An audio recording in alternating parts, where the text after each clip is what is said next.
Yeah, good morning to one and all. So let's begin our session. So in today's session, we are going to discuss about the different system calls, what we do have, what do you mean by system call, then followed with that, we'll see the different type of system calls, what we are having, and then followed with that, we'll see the different type of structures, what we have in our operating system that we are going to come across in this particular video. Okay, so let's go to the next slide. System call. So what do you mean by basically a system call? Well, actually system call is nothing but it actually provides an interface to the services that are actually provided with the operating system. I think basically we people already discussed in the previous session what we mean by interfaces, right? I mean, what we mean by services. Now, what he's saying exactly here is for those services, like we discussed about program execution, we discussed about communication, we discussed about something called as IBIO operations, IBIO communication. So, for those are the services that are actually provided by the operating system to us as a user. Now, for these services, definitely in order to use it, we should have some kind of interface. That interface is actually provided by this particular system call. Okay, now these system calls are basically written using a common programming language which we people are very much familiar with, that is nothing but C and C++. So many of the programs whatever we are actually writing, those are related to C++ program. We cannot write it using high level languages. Okay, and sometimes there are possibilities that we may be using languages such as assembly language, low level languages called assembly language, where you people will be using something called load. Okay, I think basically people might know about load and store. We already discussed in the previous session. So using these commands, we usually write programs earlier. But now we are not using this. We can write with the help of a simple C programming. Now, coming to this particular thing, so what is saying is many of the programs what we people are actually writing, so mostly before discussing exactly about this application program interface, let's take a small example. An example where we will be defining, we will see how the system calls are actually used. Okay, let us suppose, okay, we are writing a program in C language where we have two different files. We have two different files. We have a file called F1 and it consists of some kind of information. Similarly, we have another file F2. Now I am asking you people to write a program where to copy the content of this particular file into this particular file. Okay, so what is the program we need to write is we need to first read this particular file F1, and whatever the content is present in that has to be transmitted to the another function called as F2. This is what we need to do exactly here. Okay, now in order to do that, it's a very simple program, hardly 10 or 15 lines of program, right? But in order to do that, how many different type of system calls we are going to generate here, that we are going to discuss in this particular example.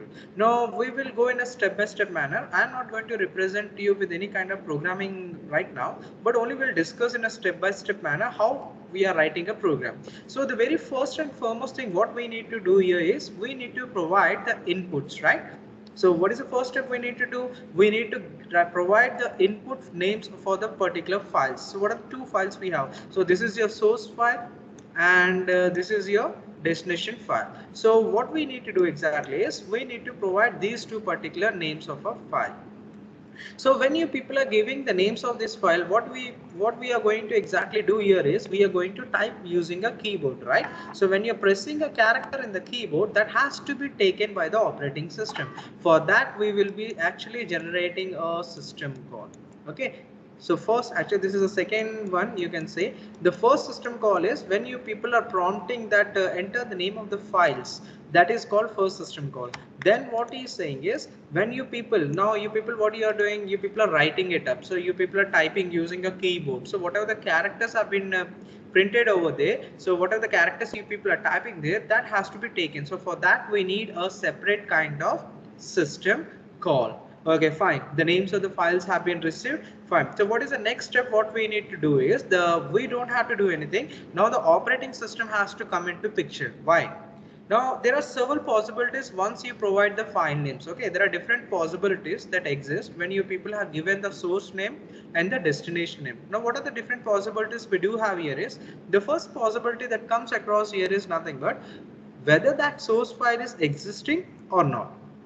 there is a possibility that you might have given some source file like x y z dot c. Let us suppose you have given like this. Now that file may be present in the system or may not be present. Now if that particular file is present in the system, what it has to do, it has to get the content present in that particular file into another file, that is what we call f2. Okay, so let us suppose the name of this particular file is abc dot c, something like that. Okay, or it can be different extension. It may be a dot txt or it can be a dot doc, whatever, depending upon the situation. Now what is saying, what is the first scenario we have? If the file is existing, then we have to copy the content from this file to another file. So for that we require a separate type of system calls.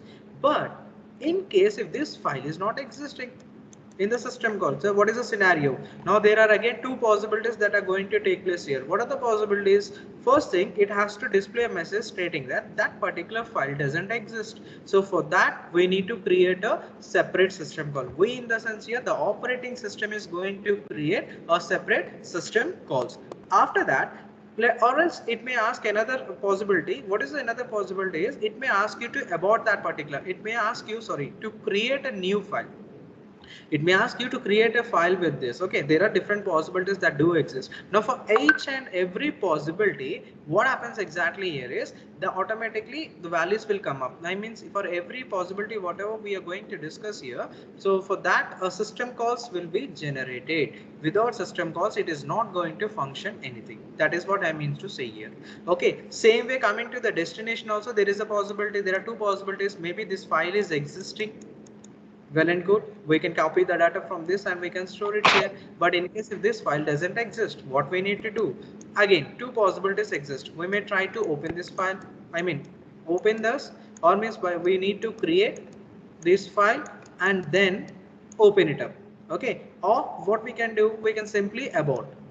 Since that file, the destination file doesn't exist, we can simply abort this particular program. So each and every possibility, for this we need to create a separate system call, for this we are going to create a separate system call, and for this we are going to create a separate system calls. These things actually exist. So see, we have written a very simple program which actually consists of some 10 lines of code. What we are doing, simply copying the content from there, but in between see how many system calls are generated for each and every possibility.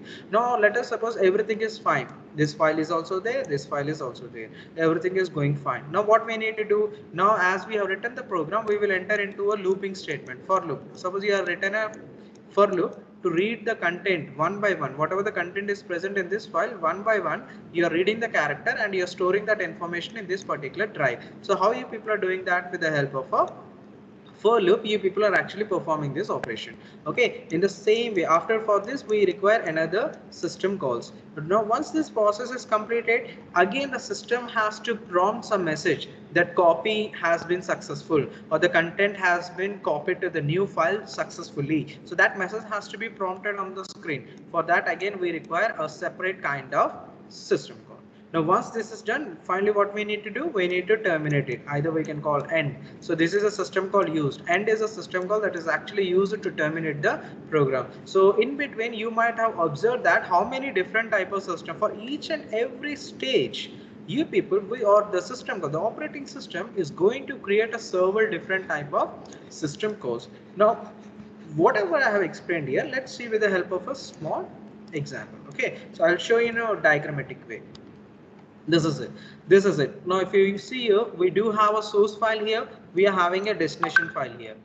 Okay, so in the source file, just a minute.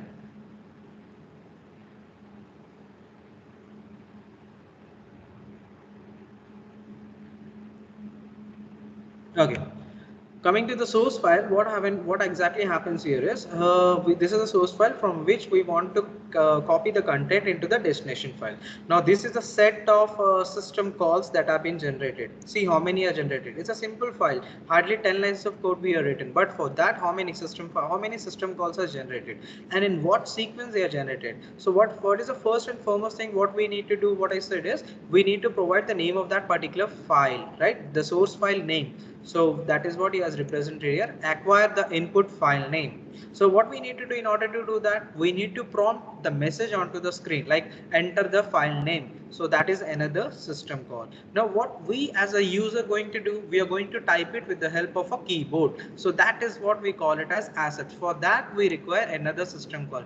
Just to prompt the message onto the screen saying to provide the name of the file and providing the name of the file, these requires 3 system calls if you observe here. Same way, view people will require 3 system calls for providing the destination file name. That's fine. Now what we have to do, now open the input file. So we are going to open the input file. Now in case, as we already discussed it, if that particular file doesn't exist, what will happen? It will simply going to abort it. So for this we require one type of system call. Now let us suppose if that is not the case, there is another case. What is that? Whatever the output file you have provided, if that file exists, okay, what is asking? Fine, you can abort it. If that file is not existing, that this requires one system call. If this file is not existing, destination file is not existing, we can create a new file that requires another system call. Well, fine, good. Next, what happens? Successfully we have a source file now, destination file. Now we will enter into our looping. So when you are coming to the looping, what we are going to do, first we'll read from the input file. Then for this we require one system call, and then we are writing that character whatever is read from that input file into the output file. So for that we require another one more. Now this will keep on repeating. Let us suppose there are 10 characters we are having. For one character reading from one file to another file, it takes 2 system calls. Let us suppose there are 10 characters in it or 10 letters in it. So 10 into 2 we require 20 system calls, isn't it? And after that you are coming out of it, for closing we require one more system call. And after that what we are doing, we are prompting a message that the message has been successfully completed, or maybe like the whatever the file we are copying, the data has been copied to the destination file successfully. For that we require one more system call. Finally what we are going to do, we are going to terminate the program that requires. So let us see, for a small program which actually consists of 10 lines of code, how many system calls are created. 3 plus 3 6, this is 7, and 8 9, 20 plus 9, 20 is 29, 30, 31, 32. Only for a simple program to read the letters. Okay, now remember this is only, we discussed that there are only 10 letters here. There is a possibility there are multiple words are there, maybe a paragraph is there, that based on that these system calls will increase. For simple program it is taking 32. Now let us suppose now you people are writing in Java some thousands of lines of code. Now imagine how many different system calls are required. For only 10 lines of code, you are generating up 32 lines of system calls. Now if you have 1,000 line of code, how many system calls you are going to generate? And simultaneously multiple programs are executing, means how many system calls need to be operated simultaneously, and these need to be keep track by the operating system. See how complex it is. Okay, but don't worry, we are not going to keep track of it. It's a responsibility of the operating system to make sure that everything is functioning smoothly. Okay, now in order to function smoothly, these people actually developed something called as application program interface. So whatever the programs we people are actually writing it, that is actually implemented only with the help of APIs. If this APIs doesn't exist, then it's highly impossible to execute any kind of program. Even for Java, if people already completed Java, in Java programming usually we write content, right? We people write programs, and those programs actually run on Java virtual machine. But that Java version machine, how it works, how this program, whatever you written in an editor, gets synced to that particular JVM is based upon this API. This is most important, application program interface. So whatever the code you people we are writing in a program, that is nothing but an application, and that application requires some interface with which it can communicate with this Java virtual machine. That is what represented in this particular scenario. So basically there are common type of APIs. What we have is only 3. You people have to remember this. This is most important here. So we actually have only 3 different type. Okay, I think the last one is known by you people, Java API. So why we use Java API means whatever the programs are written in Java, in order to execute in JVM, we definitely require Java application program interfaces. Apart from that, if we people are using, suppose if anyone is using Linux or Unix based operating systems, then they can develop POSIX APIs. and mostly many of us are actually using Windows. So Windows have its own Win32 application program interface. If this interface is there, then only we are able to perform. Now right now I'm placing a tick here. So this, how that system is, operating system comes to know that I need to keep place a tick here, means that's only based upon this application program interface. If this interface is not there, even though I keep on placing like this, it will not show you in your screen. So with the help of this, okay, so basic three different type of common APIs what we have that you people have to keep in mind is Win32, okay, that is for Windows, POSIX for Linux, Ubuntu related, means all the flavors that comes under Linux operating system will be using POSIX. Okay, same way coming to Java. So based upon Java we have many different type of applications. So these applications to run definitely will require Java application program interfaces. Now coming to system call sequences. Okay, this is nothing but copying the files and all what we have discussed. I hope you have understood what do you mean by application program interface and how it is exactly being used. Now coming to the interfaces, how exactly it works. Okay, now in this what happens is once this application program interfaces are designed, once this application program interface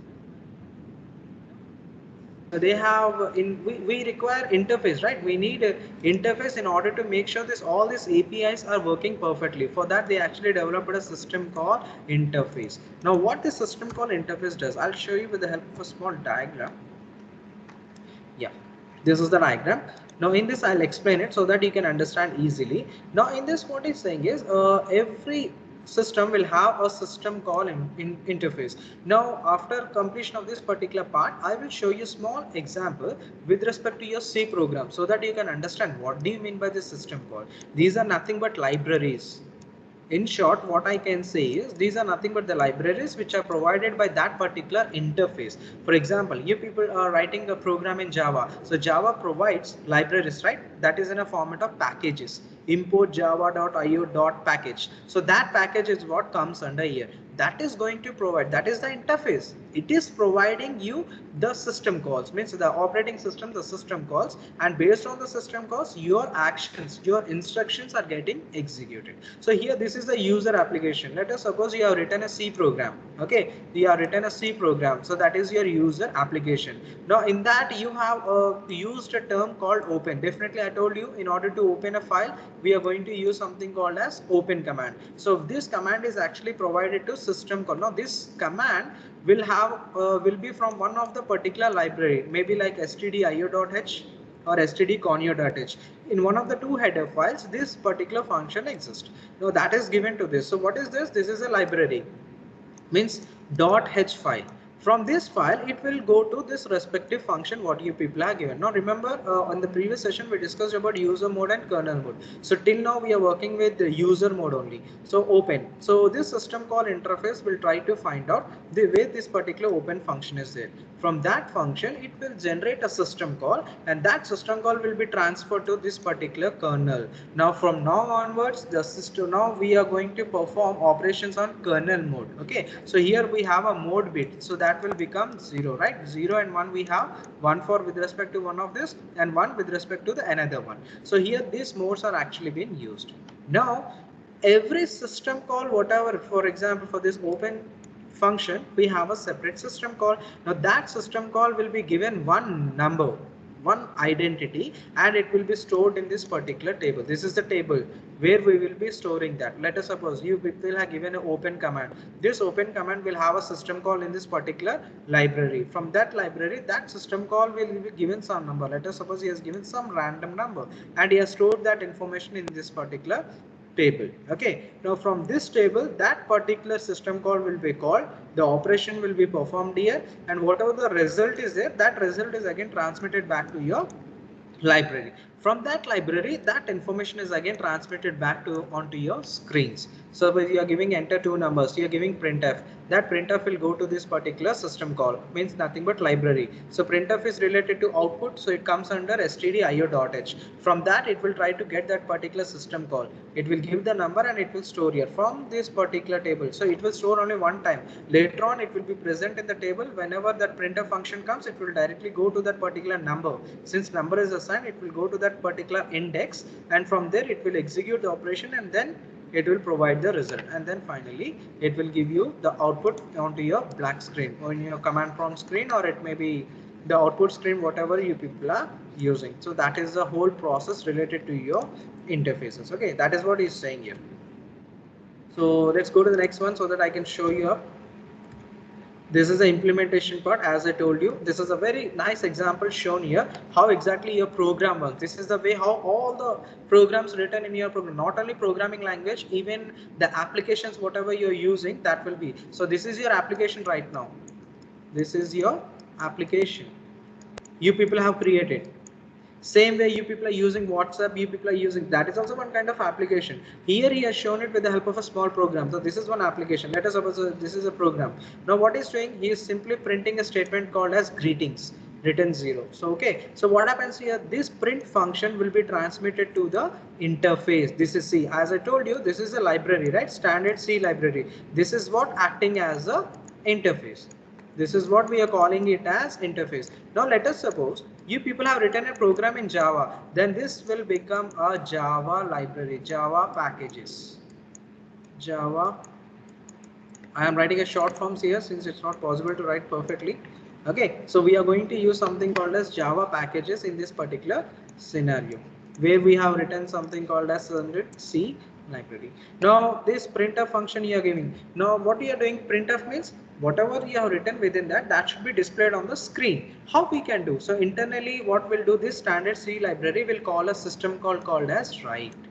Okay, write is the system call for printing onto the screen. So it will simply print that value and it will transmit it back to the library. And after that, what this standard C library will does is it will display you the output. So in the black screen, you will get something called as greetings. Okay, this is what the system call. This is the function. So every function will have one particular system call, and based on that, it will perform. And since we are performing this write system call, as I told you, that system calls are mainly meant for interaction, or that provides an interface between operating system and hardware. So this will be executed in the kernel mode. It will not be executed in user mode. So I hope you people have understood this particular system calls. Okay. So this is the way how it exactly works. Now let's go to the next part.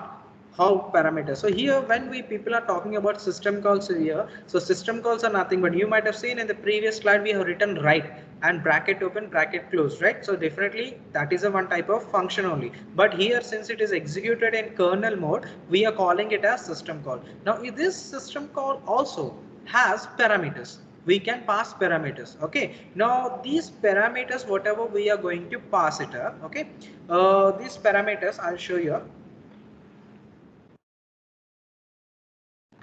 So whatever the parameters we people are going to pass here, that parameters are actually stored in registers. So even system calls can have parameters, but these parameters will be stored in this particular registers. This we have discussed in when we were discussing about the hierarchy of our storage structures. First one is I don't know how many of you remember. First one is registers, then we have cache, and then we had ROM, and so on, right? So this is the register where we are going to store those parameters. But since we know that the registers, the size of the registers is actually less than 1 KB, if we are giving multiple parameters, it's highly impossible to store it. If it is a single parameter, that's not a big deal, or 2 parameters, we can directly store the information. But if you are giving beyond that, like 3 parameters, 4 parameters, 5 parameters, then it's highly impossible to store the information in this register. Why? The size of this register is less than 1 KB.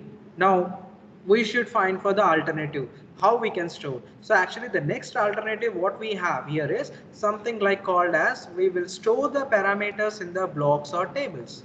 We will actually store whatever the parameters we want to send with the help of a system call, that we are going to store in a block or a table in a memory. And now what we will do, this is a table. Let us suppose this is a table. In this we will store the information. This table will have an address, right? This address we are going to send it and store in this particular register. what we are doing, whatever the address of this particular table is existing, that we are transmitting and storing it in registers. Okay, and that registers will consist of address. So based on this, so address is nothing but it's a single value, so we can store it. Since the size is 1 less than, definitely the address value will also be less than 1 KB. We can directly send the information, and this approach is mostly used by Linux and Solaris reported. Okay, now apart from that, we have another alternative too. What is the next alternative we have here is something called as making use of stack. Okay, so we can make use of stack here. Using the stack, we can store the information, that is nothing but the parameters here, and using push operation and pop operation, we can try to get those values, and that will be stored in the registers. So these are the three different methods using which we people can store the parameters into this particular device. So in the next slide, I'll show you with the help of a diagram how these parameters are actually passed. Okay, remember, these are not the parameters related to your program what you're written it. These are the parameters with respect to your system calls. Okay, in the previous slide we discussed about write operation. So that write operation will consist of some parameters. That is what is talking about, not your printf related parameters. Okay, so next, yeah, this is the example. So let us suppose this is the parameter, okay, which we wanted to transmit is like you people have written printf greeting. So let us suppose this is what, okay, so this greeting will be transmitted like this to this particular X, and that will be stored in the register. Since it is a single parameter, that we can store it in the registers, and from this register it will be accessed by the kernel and it will perform the operation. Okay, the other alternative what we said is rather than transmitting directly that X, we will store that information in some table.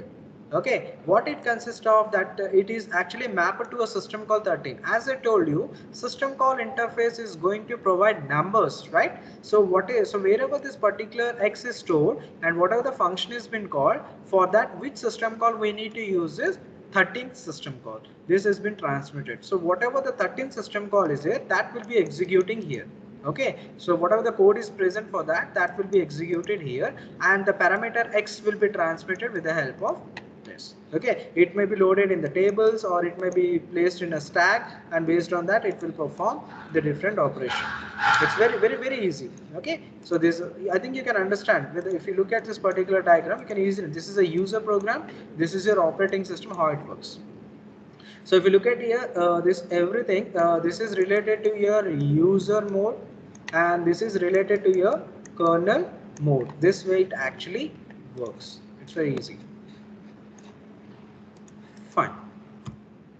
Next, yeah, come to the part which we were eagerly waiting for, the different type of system calls what we do have. Actually, we do have 6 different type of system calls that we are going to discuss in this, and based on this only your entire operating system works.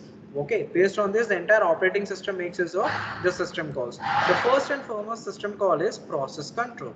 Okay, what exactly we do in this process control means, since we're told that we are going to generate multiple different type of processes. In the yesterday's session, even I have shown you practically how this exactly present in our system. Okay, what are the different type of background processes we do have, what are the foreground process.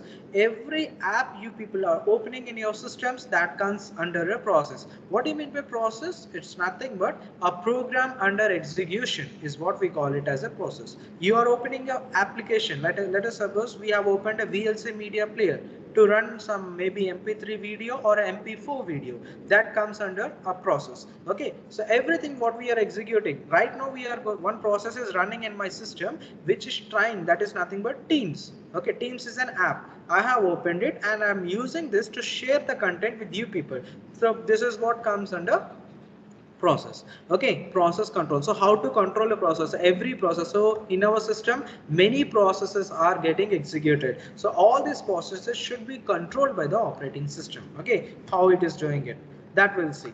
So using methods, it is going to do it. That we'll see in the within few minutes. Now next system call what we have is file management. The main purpose of this file management is to manage all the files that are present in our system. What are the new directories you are creating? What are the new files we people are creating? What are the new different types of, okay, so in files we have different operation. We need to create a file, delete a file, we need to get the properties of a file. All those things will be managed by this particular file management system calls. Then we have something called as device management. Obviously, we actually insert pen drives. We actually insert what we call other different kind of devices. Like you people have connected your smartphone to your laptop using some kind of USB cables, right? So all these things are what comes under devices. So definitely we need to manage these devices. So we require some kind of system calls related to device management. Then comes information maintenance. Yes, this is also required. Let us suppose you people have created a file a very long back, and you don't remember when you have created. So you just want to find out when you have created that particular file. So what you people are going to do? You people are going to access that particular what we call yeah, go to that particular file, open that particular file and see when it was last created. Okay, when it was created, when it was last modified, what is the size of that particular file. That is what comes under information. Okay, so for that we require a separate kind of system calls that has been represented here. Next, the last one what we have here is communication. So obviously, as I told you that we are going to create multiple processes. These processes within the system may want to communicate with each other, or they might want to communicate with other processes which are outside the system, maybe in a different system. So in order to do that, we definitely require communication system calls. Okay, now if you talk about process control, we have different type of methods. In simple terms, what we can say is methods in order to control this process. So what are the different methods we have is end, abort. So whenever a process is created, definitely it should be have a ending, and that ending may be normally it can end, or by force we may have to abort it. Okay, maybe it's like you have written a program which entered into infinite loop. So that doesn't mean we can keep our system like that for infinite amount of time. Definitely we need to abort it abnormally. For that, the method what we can use here is abort. Next, we have something called load execute. So whenever you want to get a file in order to copy, like the previous example we discussed, so load is the system call that is used in order to get that particular file. Once that file has been received, execute is the system call used for execution purpose. Same way, create, terminate. So if we want to create a new process, we can do it using this.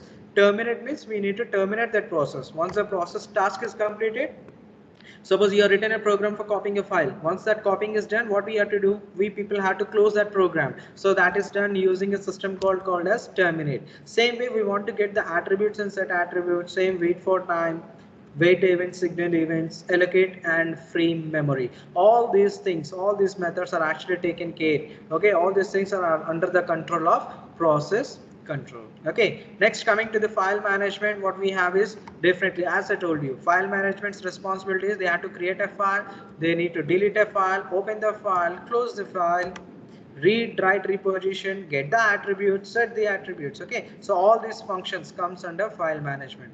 When you talk about devices, definitely for devices we need to request for a device, we need to release a device. Same way we have to read, write, reposition.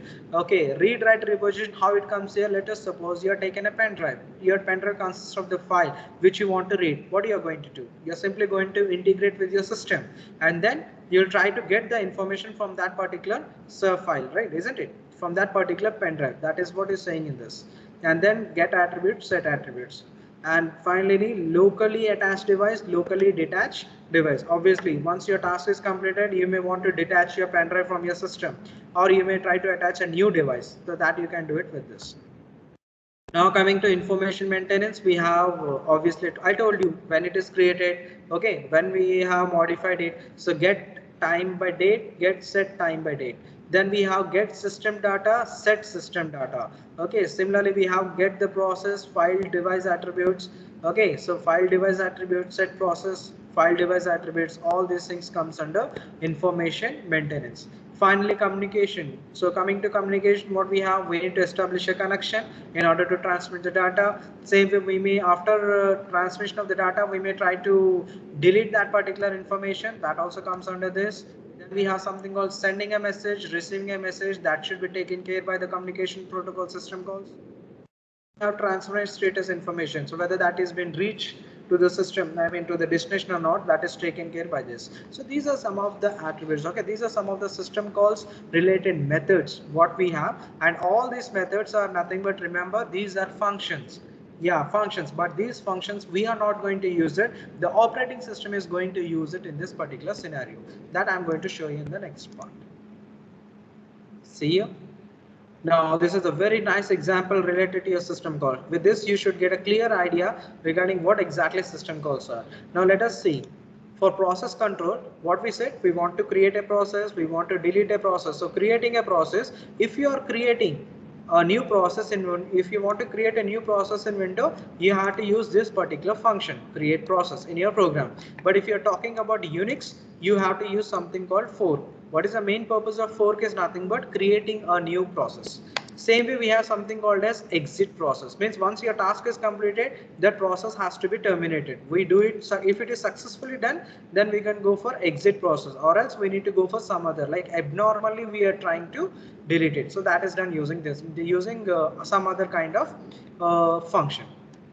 Whereas coming to this, we have exit. Now, if you observe here, well, these are having much more these are much less compatible when compared to Unix. Unix have very short functions, but whereas coming to this, we need to remember everything, and moreover, these are very case sensitive. If you observe here, this is C and F, it should be capital. So definitely you have to use capital here. Okay, if you're not using that, then it's not going to work out. So for file manipulation, what we said, we need to create a file, we want to delete a file, we want to read the file, we want to write the file. So these are the different system calls what we have for Windows. And whereas coming to this, these are the system calls related to a Unix. Same way for device management we have, same for information management, set timer, sleep. Okay, same way we have for communication. For communication, what we are exactly doing, we want to establish a connection between the source and the destination. How we are doing it? With the help of a create pipe. But whereas coming to Unix, simply you can use pipe and you can start performing your operation. So this is the way it does. Coming to protection, definitely protection is required. So for Unix, we have used ch mode. This is change mode. Okay, same way we have ch own chown. That is nothing but change owner. If you want to shift the copyrights from one owner to another owner, you can use CHOWN. Okay, that is nothing but change owner, change mode. So maybe you're in a reading mode, you may want to convert that into a write operation. So write mode you want to do, that you can do. But whereas coming to Windows, you have to use these particular system calls in order to perform this particular execution part. Okay, I hope this is clear for you people. This is the way how we are going to do it. Now coming to the structures here, so what are the different? So these operating systems have several different type of structures. You know, in the beginning, if you observe, we have several different type of structures. Like we have Windows operating system, it will have a one type of structure. Whereas if you talk about your Linux flavors, like Ubuntu, Unix, so these will have a different kind of structures differently, and these structures will be related to that particular specific kind of Linux related platforms. Same way we have something called best example, your Apple operating systems, so they will have a different kind of structures. So we are going to discuss the basic structures using which these new kind of operating systems have been designed.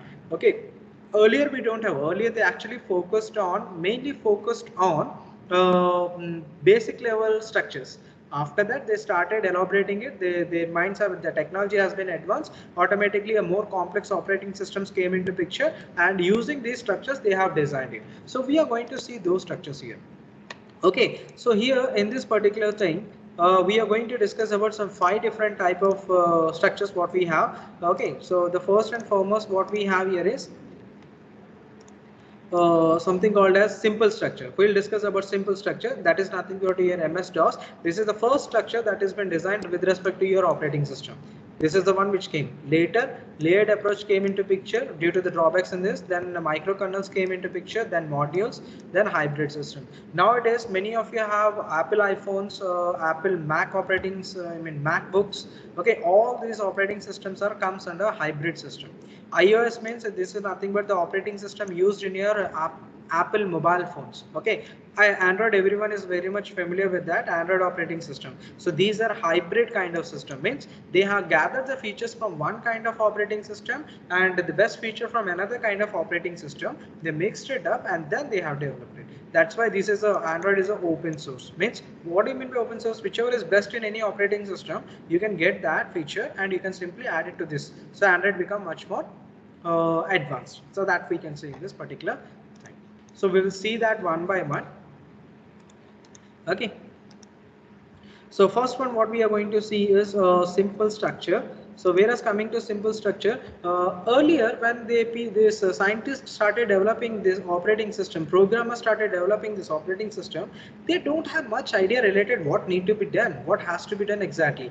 They have simply written a program, a small program in C, and they started using it for limited number of users. That is nothing but MS-DOS. Okay, this is the one. But actually they were not able to, they did not understand that this will go beyond the scope. In the sense, they have written it only for 5 to 6 members to sit together for their reality. They started doing it. But later what happened, this became a worldwide famous with respect to operating systems. Why? Because till then they never expected that this will take such a huge leap with respect to operating systems. Okay, so but that is what is shown. This is the diagram related to that, if you can see here. Now in this what you can see, there are obviously, this is the first model. There are certain drawbacks here, but let me explain this diagram. First we have application program, resident system program. Okay, application program means whatever the applications we people are going to design. And a resident system program means these are system related programs, like I told you, system calls and all. MS-DOS divider, every program to execute we need drivers, right? So that drivers comes under this MS-DOS drivers. Finally, IBIO drivers. Now here if you observe here, can you see this particular line here, this one? What does this indicates? That this application program is whatever the program we are writing using some kind of programming language that can directly access the hardware. This is the hardware drivers means nothing but hardware drivers to make sure that whatever the hardware we require that functions smoothly. Now what happens here, this program can directly access this particular hard drive. Now what will happen, let us suppose someone has written, since these are written by users, now let us suppose they have written some malicious program. We only written, let us suppose you have written a program which enters into infinite loop. What will happen, it can directly access this particular IBIO and it will never come out of this particular program. Why? It is an infinite loop. And since we don't have operating systems like what we do have, we are talking about MS-DOS, we don't have something like add, control, delete and remove, flush it up. We can't do that. So what will happen? Either we need to entirely shut down the system and then you have to reboot it, then only it will be able to do it, or else until you people are leaving that system as it is, it will keep on running that into an infinite loop. That is the main drawback with this. That is what is talking about here, malicious. If anyone is writing a malicious program, that may directly interact with the hardware and it may try to damage the hardware. Once the hardware is getting damaged, our entire system is going to collapse. That is the main drawback with this particular simple structure of your MS-DOS. Now in order to overcome this, definitely they have to come up with a new idea. Then they came up with a new idea, something called as, what we call it as is something but layered approach. Okay, come across with, okay, but before that, this is a simple structure of your Linux, what he is giving here. So Linux is also the same thing. This is the basic level architecture of your Linux operating system. If you observe here, this is the hardware. This portion comes under hardware. This is what comes under kernel. Now this kernel is actually divided into layers again, which consist of user interface related information, the code related to the user interface, so that whenever we people are clicking anything like this, we are moving anything, the kernel is able to function properly. Apart from that, it will have something called as drivers. Okay, these are nothing but device drivers. So in order to make sure all the devices are functioning properly, that may be your hard disk, that may be your pen drives, means external hard disk, whatever it is, or whatever the CPU scheduling has been done, all these things. Well, we will come across this in second unit, don't worry. This will be coming in the coming units. We will discuss about CPU scheduling, page replacement, demand. For timing, you can understand this, all these things comes under your kernel, and this is the basic level architecture. Nowadays, whatever the operating system we are using in kernel, the architecture is not the same. This is the basic model of your architecture, or sorry, basic architecture of your Linux. Earlier version, the first version which is released, will actually consist of this. But now this is not the case. We will see. We will see what are the cases we do have in this. I think you have understood in this till here. Yes. Next, if you come across, after this, we will go across to something called as layered approach.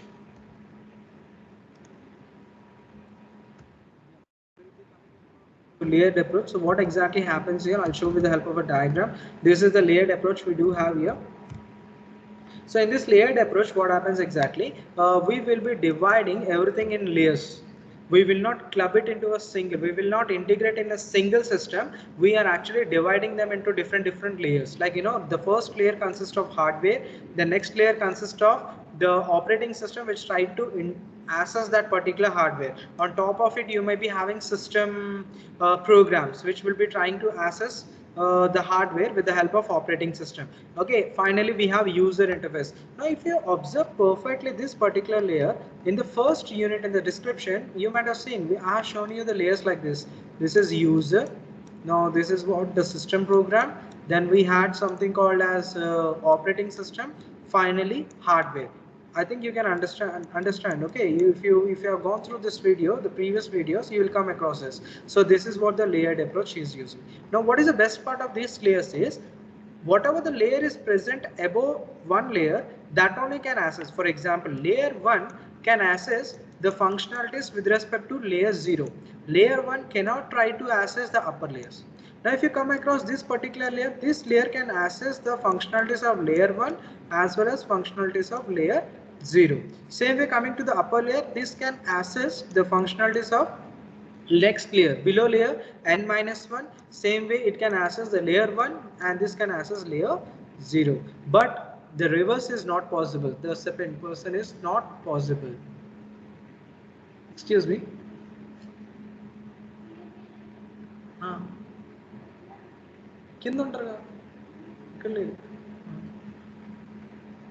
Okay, sorry for the interruption.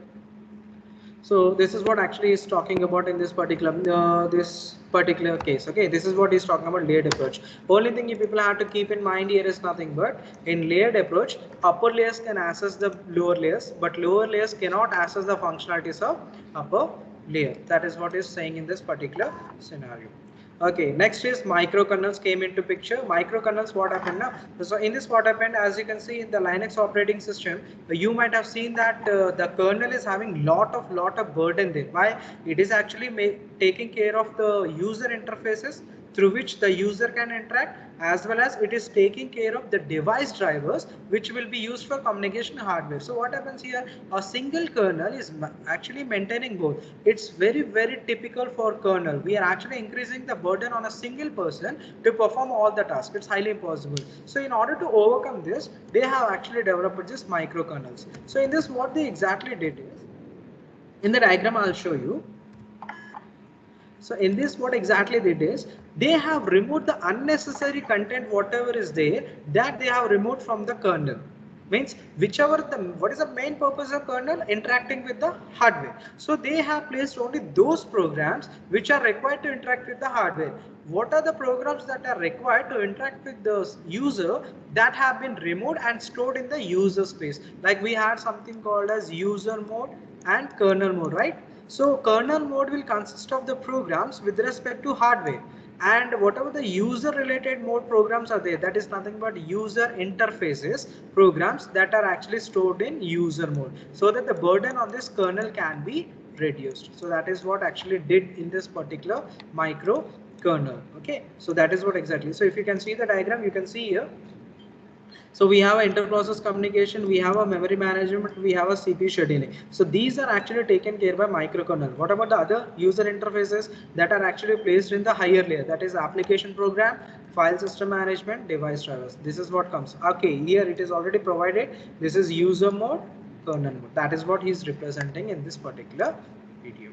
Okay, is it clear? I hope this is clear for you people. In microkernels, this is what we call it as microkernel. Very small kernel, means they are so small that they can perform only specific kind of task, not more than that. After this came modules. So in modules, what they exactly did is, they actually used different modules here. I'll show with example. This is example. So we have a central module. This is one. This is example of a Solaris operating system. This is a one kind of operating system similar to that of your Windows. Now in this operating system, what he's doing is, he is having a central kernel. This is a kernel. Actually, these are also kernels. Okay, but here every kernel, but the main kernel is this, which will be interacting with the hardware. These kernels will be taking care of the other related information with respect to the user, like for example file system. So this kernel is going to take care of all the file system related information. So if you are adding some device, okay, like your pen drive or a USB cable, that will be taken care by this particular kernel. Okay, this will be integrating with the main one and then it will perform the operation. Okay, so in this way what they did is they divided the functionalities into different modules, and these modules are actually getting executed one after another. Okay, this is what the whole scenario that actually takes place. This is miscellaneous module, means other kind of modules. Maybe you're externally trying to add projectors and all. So for that we use this miscellaneous kind of thing. So this under comes under. So remember one thing here. So we have a central module which act as a main kernel, and these kernels are responsible. These are the different modules which are also not some kind of kernels which are taking care of these particular respective properties. That is nothing but file system, scheduling the classes, device and bus drivers and all. And based on this, the synchronization has been taking place and the operations are performed. So what happens here, overall the burden on this particular kernel is getting reduced. That is what. Now finally we come across to the hybrid system. Well, this is most important, as I told. So in hybrid, what happens, we have Linux and Solaris operating system. So in this what happens, we will be discussing more about this something called as Mac OS operating system. Now in this what exactly they are doing, they Apple related, right? So in this what happens, we do have something called as Aqua Coco. So based, this is using these two type of features, this OS X has been developed. Okay, Mac OS X. X is nothing but version, like we have Mac operating system version 1, 2, 3, 4. That 1, 2, 3, 4 is represented as X. All these are developed using these two kind of features. Cocoa is the programming environment which is done using C programming. Using C program it is written, and based on this the performance is actually been done. Aqua is used for interface purpose. So we have a interface like graphical user interface. This operating system uses Aqua user interface in order to get connected. Okay, so here I'll show you the diagram for this so that you can understand easily what exactly. This is the diagram for this. So it uses a hybrid structure, I told you. So if you look at here, in the application environment we have Java. Java is entirely different. Cocoa is a different kind of thing. So these are being used. So these two are hybrid. So this is another one type of feature. This is another type of feature. Whatever the best part is present in these two that are brought here, SameVQ and BSD, and based on that the application has been designed. Now coming to graphical user interface, it uses Aqua graphical user interface, and based on that it actually performs the operation. Finally, we have kernel environment which we have Mac and BSD. Now this Mac actually mainly used for maintaining the storage management. Okay, main purpose for this is the management of the storage. Whatever the memory we do have, properly maintaining it is the responsibility of this Mac. BSD is used for networking purpose. Okay, so since we people are transmitting data using this particular, your Apple iPhone, you're transmitting some data. So that networking concept and issues are actually taken care by BSD. Okay, finally we have, this is the hardware related information, kernel extension and hardware. Finally, this is what we talk about in this. So this is the last operating system structure what we have. Apart from that, we have one more, iOS. This is the operating system we use in our mobile phones. So he has simply beautifully explained here the structure. First is Cocoa Touch, which is used for providing application program interface. What we have discussed in this session, application program interface is required to execute it. For that we use Cocoa Touch. Media services definitely used for your audio, video and related graphics related information is provided using this. And then finally we have core service. Core service is nothing but whatever the database and cloud computing related, means whatever the data you're storing. I think many of you have Apple iPhones and you know that whichever the images you're clicking, that will be directly stored in your cloud. So that services are actually provided by this. Finally, core operating system is nothing but to get interacted with your hardware, we use this particular core operating system. Okay, finally we have Android. Android, everyone knows that it's an open source. Well, I'm not going to discuss more on this since there is a shortage of time. We'll discuss this in the 6th unit in an elaborated way, because this concept comes in your 6th unit. So similar stack to iOS based on the Linux kernel. So it is actually based on Linux based. Okay, Android is purely based upon Linux, not Windows. So it will have little drawbacks, as you know that power management is most important. That will not be present in this particular thing. And moreover, it uses frameworks here. We have this, so the frameworks you please keep in mind. we'll discuss later, WebKit and SQLite. Using these two, we are going to perform the different operations. Okay, so this is all about for today's session. So this is what we have, and this is the structure we have for your hybrid systems. Something called application frameworks, libraries, and Android time. If you talk about this Android runtime, this is all we will discuss. Like in Java, you have Java virtual machine. Here we have Dalvik virtual machine. So we will discuss this in the 6th unit. For timing, you just be aware of this particular framework. That's enough. Okay. So thank you for watching this. So we have completed. Let me stop the recording.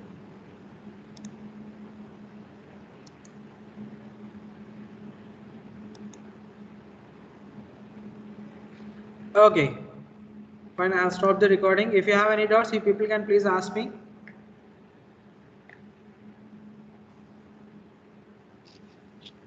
No doubts? No, sir. Fine. Yeah, Sia, any doubts? Sir.